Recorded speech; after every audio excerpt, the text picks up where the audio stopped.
Good morning everyone. आज हम start करेंगे new chapter 6 molecular basis of inheritance. Already आप पढ़ चुके हैं इनहेरिटेंस क्या होता है। इसमें भी पहले मैं आपको जस्ट जनरल टर्म्स पढ़ाऊंगी और टर्म्स में फर्स्ट टर्म हमारी है जीन। जीन के बारे में आपको सारी इन्फॉर्मेशन होनी चाहिए ताकि जब भी हम आगे इसको पढ़ें या कहीं पर भी आए तो आपको इजिली आप उसे अंडरस्टैंड कर सकें। देखिए, gene is hereditary unit. Hereditary unit मतलब एक जनरेशन से दूसरी जनरेशन में क्योंकि जा रही है तो एक हेरिडिटरी शो करती है। तो जीन क्या है? एक टाइप की हेरिडिटरी यूनिट है या इसको इनहेरिटेंस भी बोल सकते हैं। Functional unit on the basis of molecular structure. अभी आप लोग मॉलिक्यूलर बायोलॉजी पढ़ोगे जब, तो मॉलिक्यूलर स्ट्रक्चर में जो मेन फंक्शन कर रही है वो कौन है? ये वो जीन ही मेन फंक्शन करती है। इसलिए मॉलिक्यूलर स्ट्रक्चर में फंक्शनल यूनिट किसे कहा जाता है? जीन को कहा जाता है। ठीक है। Gene catalyst which bring about reaction without being change और कंज्यूम्ड। एक टर्म है कैटलिस्ट। कैटलिस्ट नॉर्मली यूज किया जाता है एंजाइम की रिएक्शन। एंजाइम जो होता है वो एक कैटलिस्ट कहलाता है। रीजन बिहाइंड, क्योंकि एंजाइम का काम होता है या कैटलिस्ट का काम होता है रिएक्शन की स्पीड को इंक्रीज कर देना। ठीक है, रिपीट कर रही हूँ, एंजाइम का काम या कैटलिस्ट का काम क्या होता है? रिएक्शन की स्पीड, जो रिएक्शन है चाहे वो एनाबॉलिज्म हो चाहे कैटाबॉलिज्म हो, मतलब हमारी बॉडी में जो होने वाली मेटाबॉलिक एक्टिविटीज हैं, रिएक्शंस हैं, उन रिएक्शन को एनहांस इंक्रीज करने का काम जो होता है उसका काम, वो काम कौन करता है? कैटलिस्ट करते हैं। तो जीन क्या है? कैटलिस्ट है, उन्होंने कहा। बट कैटलिस्ट जो हम वहां पर यूज करते हैं मेटाबॉलिक एक्टिविटी में, उनकी खासियत होती है कि वो कंज्यूम हो जाते हैं। जैसे मान लीजिए ये कोई कैटलिस्ट है, मैंने ये रिएक्शन के लिए दिया है तो ये यूज हो गया है, अब मैं इसे दोबारा रीयूज नहीं कर सकती हूँ। लेकिन जीन की खासियत है कि जीन कैटलिस्ट होने के बावजूद भी विच ब्रिंग अबाउट रिएक्शन करता है without bring change and consume. ना तो अपना आप को चेंज करता है और ना ही कंज्यूम होता है। ठीक है, ना तो चेंज करता है अपना आप को और ना ही कंज्यूम होता है। ठीक है। Gene is a part of DNA. DNA मैंने आपको बताया था, डबल हेलिकल स्ट्रक्चर को हम डीएनए कहते हैं। That is the DNA. ठीक है, इसका स्मॉल पार्ट क्या है? जीन कहलाता है। तो उन्होंने वही कहा, gene is a part of our DNA and made up of nucleotide. आप लोग को बता चुकी हूँ न्यूक्लियोटाइड कौन से होते हैं? एडमीन, ग्वानीन, थाइमीन एंड साइटोसिन। ठीक है, दैट इज द न्यूक्लियोटाइड। तो किससे मिलकर बनी है जीन? इन न्यूक्लियोटाइड से मिलकर बनी है। ठीक है। टर्म जीन सबसे पहले हमें किसने दी थी? विलियम जॉनसन इन्होंने दी थी इन 1909 में। ठीक है। अब जस्ट जीन की डेफिनेशन हम डिस्क्राइब कर रहे हैं। जीन इज अ मैक्रोमोलिक्यूल, थोड़ा बड़ा मॉलिक्यूल होता है इसलिए इसको कहा गया macromolecule, attach to undifferentiated protein. Undifferentiate protein मतलब प्रोटीन नॉर्मली क्या होता है? एक पर्टिकुलर अमाइनो एसिड से एक पर्टिकुलर प्रोटीन की फॉर्मेशन होती है, लेकिन यहाँ पर जो प्रोटीन प्रेजेंट है वो कैसी है? अनडिफरेंशिएट, अलग नहीं है। ठीक है, और उसी के साथ हमारे ये जीन या ये मैक्रोमोलिक्यूल जुड़ा होता है। थ्रेड, जिसको नाम क्या कहा है? क्रोमोनेमा, क्रोमोजोम। जो क्रोमोजोम हम बनाते हैं इस साइड से, उन्होंने कहा एक तो ये थ्रेड लाइक स्ट्रक्चर है। ठीक है, और दूसरा किससे मिलकर बना है? पूरा का पूरा जो क्रोमोसोम है प्रोटीन से मिलकर बना है और वो अनडिफरेंशिएट, उसको आप अलग अलग नहीं कर सकते। ठीक है, नॉर्मली एक पर्टिकुलर प्रोटीन की जो फॉर्मेशन होती है अमाइनो एसिड से होती है। ठीक है, लेकिन यहाँ पर जो प्रोटीन है वो क्या है? एक दूसरे से बाइंड है, अनडिफरेंशिएट नहीं है। और उस प्रोटीन को उन्होंने थ्रेड लाइक स्ट्रक्चर का नाम दिया है क्रोमोनीमा, मतलब क्रोमोसोम की बात कर रहे हैं। तो उन्होंने कहा है gene is a macromolecule attach to a undifferentiate protein thread. Chromosome मतलब क्रोमोसोम का एक स्मॉल पार्ट है, क्योंकि क्रोमोसोम से ही डीएनए की फॉर्मेशन होती है और डीएनए पर जीन प्रेजेंट है। That can pass from one cell to another, एक सेल से दूसरी सेल को पास करती है। ठीक है, and can be transmitted from one generation to another, और एक जनरेशन से दूसरी जनरेशन में भी जीन क्या होती है?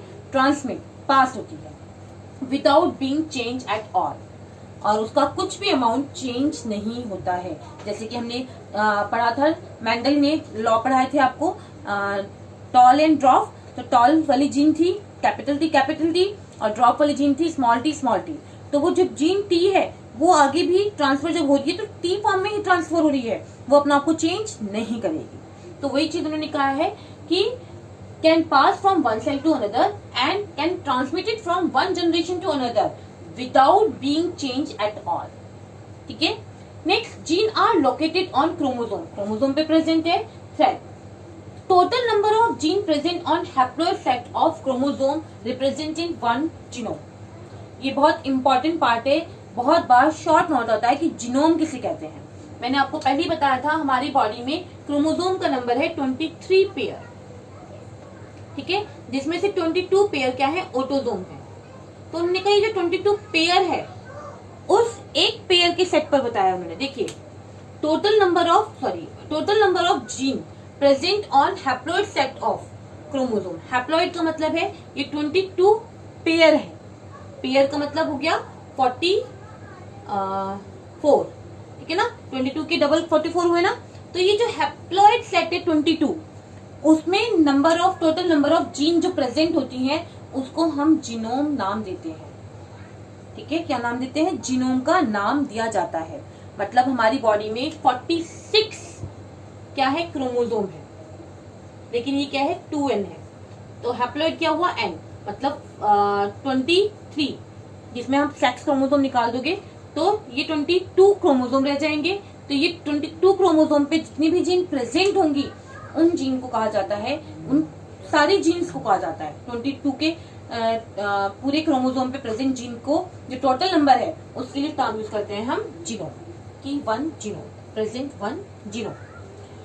Number of gene in one set of chromosome. Set से मतलब वही है एक, ये पूरा सेट है.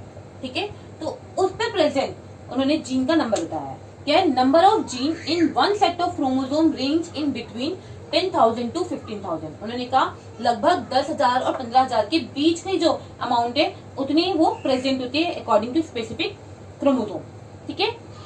जेनेटिक मटेरियल, नॉर्मली आपने सुना होगा जेनेटिक मटेरियल डीएनए को कहा जाता है. और डीएनए किससे मिलकर बना है, जीन से मिलकर बना है. या डीएनए पे जीन प्रेजेंट है उसका स्मॉल पार्ट क्या है, जीन कहलाता है. तो उन्होंने वही कहा जेनेटिक मटेरियल क्या है, जीन, या आप इसे डीएनए भी कह सकते हो. ठीक है, बहुत इंपॉर्टेंट पॉइंट है, 3 point. First point, duplication of its genetic material. अपनी सेम कॉपी बना लेता है. इसकी खासियत है कि जैसा वो खुद है उसकी एक और सेम कॉपी, जैसे हम कार्बन कॉपी बनाते हैं, जस्ट लाइक दैट, उसी तरह से ये अपनी पूरी की पूरी कॉपी फॉर्म कर लेता है. तो उसने कहा duplication of its genetic material, और उस प्रोसेस को हम बोलते हैं रेप्लिकेशन. इन हायर क्लास में आप रेप्लिकेशन प्रॉपर पढ़ेंगे कि किस तरह से रेप्लिकेशन की प्रोसेस होती है. अंडरगो म्यूटेशन, आप लोगों को पता है कि यूवी रेडिएशन अगर पड़ती है तो यूवी रेडिएशन की जो पेनिट्रेशन पावर होती है बहुत अच्छी होती है, जिसकी वजह से वो जीन में क्या कर सकती है, चेंज कर सकती है, म्यूटेशन कॉज कर सकती है. तो उन्होंने वही कहा है undergo mutation and such a change should be stably. अगर कोई भी चेंज हो गया है जीन के अंदर तो वो स्टेबल हो जाएगा, उसको आप रिमूव नहीं कर सकते. स्टेबली इनहेरिटेड, वैसा के वैसे ही एक जनरेशन से दूसरी जनरेशन में ट्रांसफर हो जाएगा, जैसे कि हमने डिसऑर्डर्स में पढ़ा था. ठीक है. जेनेटिक इंफॉर्मेशन बाय ट्रांसक्रिप्शन और transcription to mRNA and finally protein. Normally जो हम कहते हैं बार बार कि इंफॉर्मेशन पास करने का काम क्या किसका होता है, एमआरएनए का होता है. ठीक है. तो ये देखिए, डीएनए से सबसे पहले एमआरएनए की फॉर्मेशन होती है, इस प्रोसेस को हम बोलते हैं ट्रांसक्रिप्शन. और इस एमआरएनए से प्रोटीन की फॉर्मेशन होती है, इस प्रोसेस को हम बोलते हैं ट्रांसलेशन. और जिसमें ये पूरी प्रोसेस हम पढ़ते हैं उसके लिए हम टर्म यूज करते हैं सेंट्रल डॉग्मा, जो आप हायर क्लास में पढ़ोगे. मेरे ख्याल से कुछ पॉइंट्स आप यहाँ पर भी पढ़ोगे, लेकिन इन हायर क्लास में आप इसे डिटेल में पढ़ोगे, जैसे एमएससी में, बीएससी में, और डिटेल में पढ़ोगे. तो आपको अभी सिर्फ इतना समझना है, डीएनए से एमआरएनए बन रहा है जिसे हम बोलते हैं ट्रांसक्रिप्शन, एमआरएनए से प्रोटीन बन रहा है जिसे हम बोलते हैं ट्रांसलेशन, और ये पूरी प्रोसेस कहलाती है central dogma. Each gene occupy a specific position in a specific chromosome, जिसे हम लोकस बोलते हैं. समटाइम एक पूछा जाता है जीन, एक पूछा जाता है जीनोम, और तीसरा नाम मेन पूछा जाता है लोकस. एक ये वाला पॉइंट बहुत पूछा जाता है, ये पूछा बहुत जाता है, और आपका ये बहुत पूछा जाता है. ठीक है. तो लोकस क्या है, लोकस उस पार्ट को कहा जाता है जहाँ पे क्रोमोसोम पर स्पेसिफिक क्रोमोसोम, जैसे मैंने आपको बताया था जीन के फैक्टर को कहते हैं. ठीक है. और वो एक पर्टिकुलर क्रोमोसोम पे प्रेजेंट है. हमने जैसे बात की थी हमने डिसऑर्डर्स पढ़े थे, और डिसऑर्डर्स में मैंने आपको जब डाउन सिंड्रोम पढ़ाया था 21 वाला, तो उसमें कहा था ना कि 21 वाली जो क्रोमोसोम है उसमें ये चेंजेस हुए हैं। तो एक पर्टिकुलर स्पेसिफिक क्रोमोसोम की बात कर रहे हैं, ठीक है। तो उन्होंने कहा एक स्पेसिफिक क्रोमोसोम पर एक स्पेसिफिक पोजीशन पर ऑक्यूपाई किया होता है जीन ने एक पर्टिकुलर पार्ट, उसी को लिए टर्म यूज की जाती है लोकस, या आप इस तरह से भी कह सकते हैं क्रोमोसोम पर जहां जीन प्रेजेंट है उस पार्ट को लोकस कहा जाता है, ठीक है। Chromosome gene are arranged in linear sequence like beats on a string. Chromosome पर जो हम बार बार जीन कह रहे हैं वो किस तरह से होती है, जैसे एक धागे में मोती को पिरोया जाता है, ठीक है, और एक पर्टिकुलर जैसे कोई डिजाइन अगर हम बना रहे हैं और हम उसमें एक डिस्टेंस शो कर रहे हैं, ठीक है। मान लीजिए ये थ्रेड लाइक स्ट्रक्चर है, एक यहाँ पर, एक यहाँ, एक यहाँ, एक यहाँ, तो उन्होंने कहा है gene are arranged in a linear sequence, ठीक है, लाइक बीड्स ऑफ स्ट्रिंग, मोती की तरह कि जैसे धागे में मोती पिरोए हैं, एट अ फिक्स डिस्टेंस, और एक पर्टिकुलर डिस्टेंस, फिक्स डिस्टेंस पर प्रेजेंट होते हैं, ठीक है। जीन रेप्लिकेट होता है सेल्फ डुप्लीकेट, अपने आप खुद ब खुद रेप्लिकेट होता है, सिर्फ बॉडी से वो एंजाइम अपटेक करता है और खुद ब खुद रेप्लिकेट होना स्टार्ट कर देता है, ठीक है। और वेरी एक्यूरेटली इसलिए कहा गया सेम कॉपी की फॉर्मेशन करना। मैंने आपको बताया था कार्बन कॉपी का मतलब है गलती से हमारे कॉपी में अगर एक डॉट भी लग गया है, ठीक है, तो सेम जब हम कार्बन फोटो कॉपी कराएंगे तो उस कॉपी पर ये डॉट भी वहां पर नजर आएगा। तो ठीक उसी तरह से वेरी एक्यूरेटली कोई भी चीज वो उसको वहां पर नहीं छोड़ता है, जिस तरह की खुद की पहली कॉपी थी सेम दूसरी कॉपी की वो फॉर्मेशन वहां पर करता है।